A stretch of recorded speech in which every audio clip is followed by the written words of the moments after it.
No, takže rozhodli sme sa urobiť typovacieho škrečka.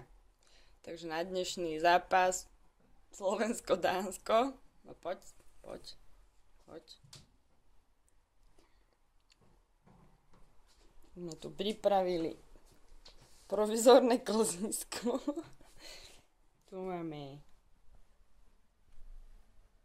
Tam je slnečnica, ktorú není vidno. Rovnako je aj na tejto strane. Tu je to lepšie. Takže myška, je ti jasné, kam máš ísť. Tu je dokonca aj stred. Šup.